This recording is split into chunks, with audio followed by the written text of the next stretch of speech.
Hello students, good morning. तो आज की इस वीडियो में अपन करने जा रहे हैं कक्षा 10वीं की पुस्तक क्षितिज का गद्य खंड का पाठ नंबर 5, एक कहानी यह भी।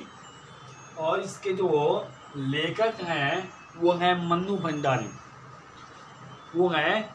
भंडारी जी। और उनका उद्देश्य क्या है, ये लेसन लिखने का, उनका उद्देश्य के पाठ लिखने का उद्देश्य क्या है उनका, हमें अपनी यथाशक्ति के अनुसार देश के कार्यों में भाग लेकर देश को उन्नति के मार्ग पर ले जाना है। तो जो लेखिका है, इन्होंने अपने जिंदगी के जितने भी यानी कि अनुभव हैं वो इस पाठ में उन्होंने लिखे हैं। ये एक पाठ आत्मकथा के अनुसार लिखा गया है। सारी की सारी अपनी आत्मकथा इसमें लेखिका ने लिखी है। तो स्टूडेंट्स, जो मन्नू भंडारी है वो मध्य प्रदेश की रहने वाली थी।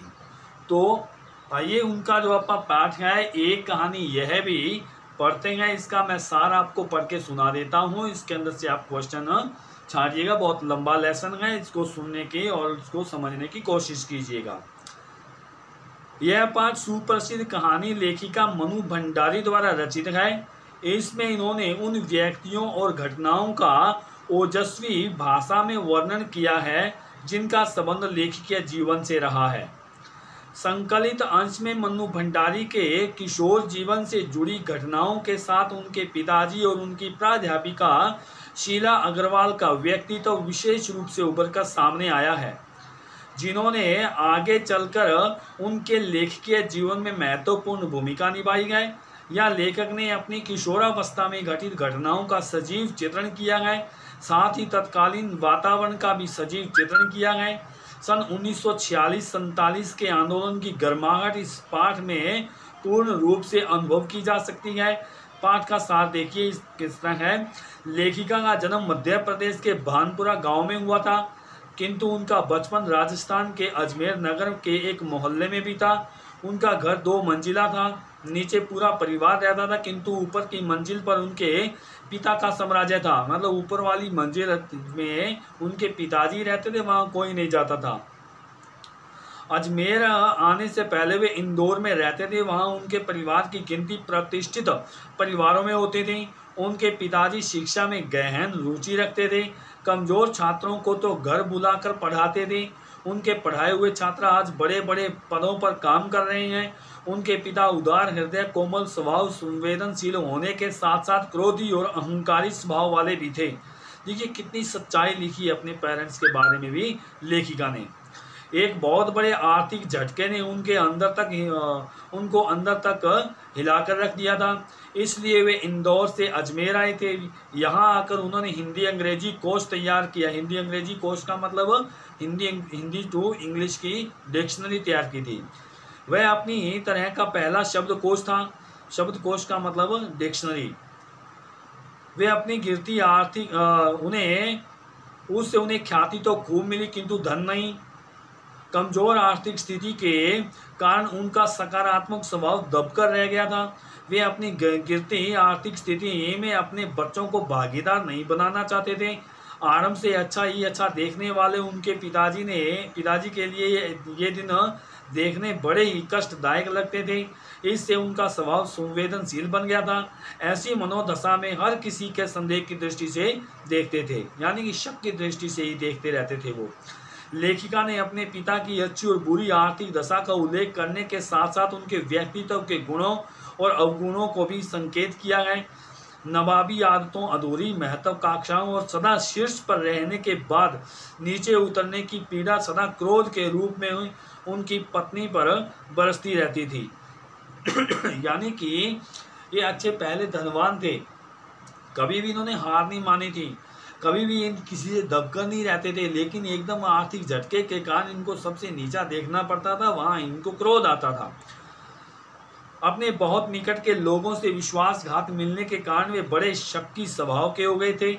उनके उस शक के लपेटे में अक्सर लेखिका और उसके भाई बहन ही आ जाते थे। लेखिका ने अपने विषय में कहा है कि वह काली और दुबली पतली थी, लेखिका की उससे 2 वर्ष बड़ी बहन खूब गोरी, हंसमुख और स्वस्थ नहीं। पिता की कमजोरी गोरा रंग था, अतः हर बात में उसकी प्रशंसा और उससे तुलना ने लेखिका में एक ऐसी हीन भावना भर दी थी कि वे आजीवन उससे उबर न सकी। किंतु माँ का स्वभाव पिता के ठीक विपरीत था। लेखिका ने उनमें धरती से भी कहीं अधिक धैर्य और सहन शक्ति को देखा था, किंतु असहाय विश्वस्ता में लिपटा उनका यह त्याग कभी उनके बच्चों के लिए आदर्श नहीं बन सका था। लेखिका ने अपने से 2 वर्ष बड़ी बहन सुशीला के साथ बचपन में हर प्रकार का खेल खेला था। लेखिका के 2 बड़े भाई पढ़ने हेतु बाहर चले गए थे, किंतु बचपन में वह उनके साथ ही खेलती थी। पतंग उड़ाना, मांझा सूतना, यहाँ तक कि गुल्ली डंडा खेलना भी उसके खेलों में सम्मिलित था। किंतु उसकी सीमा अपने घर या मोहल्ले, फिर मोहल्ले पड़ोस तक की होती थी। उन दिनों पड़ोस को भी घर का हिस्सा मान लिया जाता था, यानी कि आज की तरह नहीं होता था। पूरा का पूरा जो मोहल्ला होता था उसमें जब लड़कियां बाहर खेलने के लिए रात को 12-1 बजे तक लड़कियां बाहर खेला करती थी, यानी कि घर उस मोहल्ले को ही घर समझा जाता था। उन दिनों की तुलना में आज महानगरों के फ्लैटों का जीवन अत्यधिक संकुचित हो गया है। लेखिका की कहानियों के अधिकांश पात्र उनके मोहल्ले से ही हैं। यहाँ तक कि दा साहब भी मौका मिलते ही महाभोज नामक उपन्यास में प्रकट हो गई। तब लेखिका को पता चला कि बचपन की याद कितनी गहरी होती है। यानी कि जितने भी उन्होंने कहानियाँ लिखी थी, वो जितने भी उनके अंदर से करैक्टर जो लेती थी, वो सारे के सारे उनके गली मोहल्ले के ही होते थे। सन 1944 में बड़ी बहन सुशीला का विवाह हो गया। बड़े भाई पढ़ने के लिए बाहर चले गए। तब उनके पिताजी ने मन्नू की पढ़ाई की ओर ध्यान दिया था। पिताजी को यह पसंद नहीं था कि उसे पढ़ाई के साथ साथ रसोई में भी कुशल बनाया जाए। उनके अनुसार रसोई का काम लड़कियों की प्रतिभा व क्षमता को नष्ट करता है। रसोई का काम उनकी दृष्टि में बटियार खाना था। यानी कि उनके पिता ने बटियार खाना क्यों कहा है रसोई को? क्योंकि उन्होंने ये बताया कि रसोई में हर दिन कुछ ना कुछ बनता रहता है और रसोई के अंदर अपनी प्रतिभा को खो देना होता है लड़की ने। वे चाहते थे कि लेखिका उनके साथ राजनीति बहसों में शामिल हो। उनके घर में आए दिन किसी न किसी राजनीतिक पार्टी की मीटिंग होती रहती थी। कभी कांग्रेस, कभी सोशलिस्ट, तो कभी कम्युनिस्ट पार्टी और कभी आरएसएस के लोग आते थे। पिताजी चाहते थे कि वह देश की गतिविधियों के विषय में भी जानकारी रखें, किंतु लेखिका का बालक मन प्रचंडों को नहीं समझता था। वह क्रांतिकारियों और उनके महान बलिदानों से जरूर रोमांचित हो उठती थी। लेखिका ने 10वीं की परीक्षा उत्तीर्ण करने के पश्चात कॉलेज में प्रवेश किया। तभी उनका परिचय कॉलेज के हिंदी विषय की प्राध्यापिका श्रीमती शीला अग्रवाल से हुआ। शीला अग्रवाल ने उन्हें कुछ महान साहित्यकारों की रचनाएं पढ़ने के लिए प्रेरित किया। आगे चलकर लेखिका ने शरतचंद्र, प्रेमचंद्र, जैनेन्द्र अज्ञेय, यशपाल, भगवती चरण वर्मा आदि के उपन्यास पढ़े। ये जो मैंने अभी गिनाए हैं, ये हिंदी के जाने माने उपन्यासकार हैं, जाने माने लेखक हैं ये। और अपनी प्राध्यापिका से उन पर चर्चा परिचर्चा भी की। लेखिका जैनेन्द्र की लेखन शैली से बहुत प्रभावित हुई। इसी प्रकार आप भी कोई ना कोई आप उपन्यास पढ़िए, कोई रचनाएं पढ़िए, कविताएं पढ़िए, कहानियां पढ़िए। इस तरह से आपका भी कोई ना कोई ऐसा प्रभावशाली कोई लेखक फेवरेट बन जाएगा। सुनीता, शेखर, एक जीवनी, नदी के द्वीप जैसे उपन्यासों के पढ़ने से लेखिका के दृष्टिकोण में परिवर्तन हुआ। जीवन मूल्य भी बड़ी तेज गति से बदल रहे थे। पुरानी मान्यताएं टूट रही थी और नई धारणाओं का निर्माण हो रहा था। उन दिनों स्वतंत्रता आंदोलन अपने पूरे जोरों पर था। सब और जलसे, जुलूस, प्रभात फेरी, हड़ताल, भाषण आदि का बोलबाला था। हर युवक इस ओजस्वी माहौल में शामिल था। भला ऐसे में लेखिका कैसे चैन से बैठ सकती थी?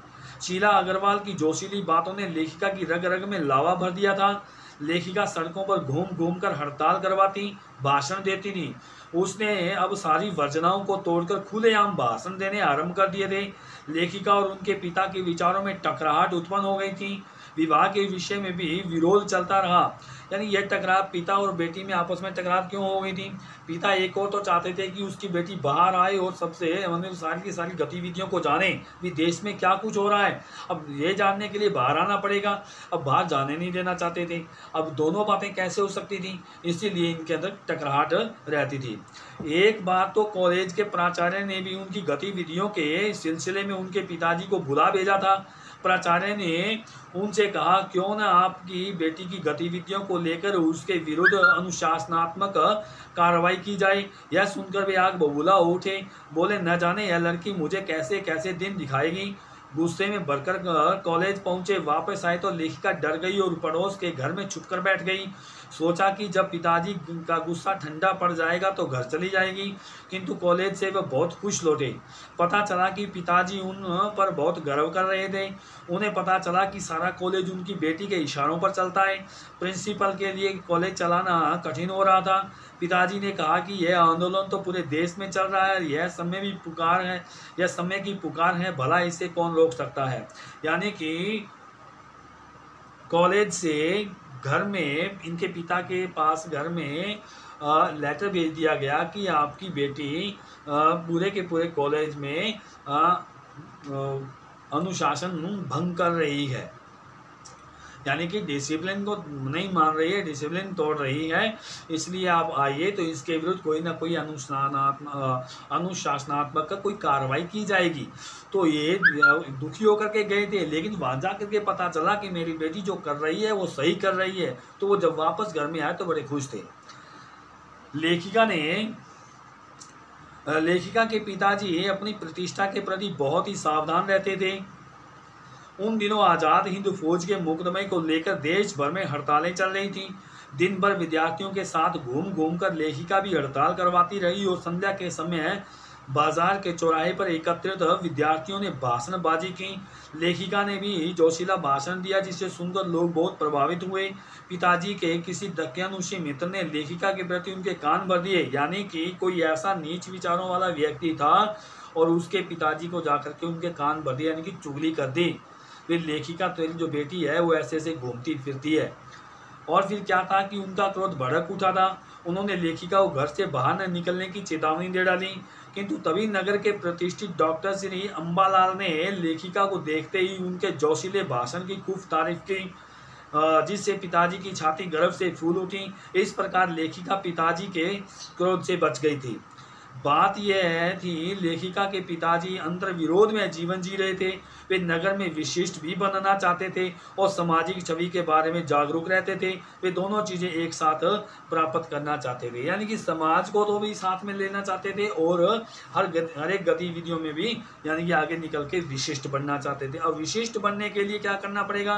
पूछे कि समाज के ऐसे कोई नियम होते हैं वो छोड़ने पड़ते हैं, और वो भी नहीं छोड़ना चाहते थे, इसलिए वो अंतर्विरोध था उनमें। सन 1947 में मई मास में कॉलेज प्रबंधक समिति ने प्राध्यापिका अग्रवाल को लड़कियों को भड़काने के आरोप में कॉलेज से नोटिस भेज दिया।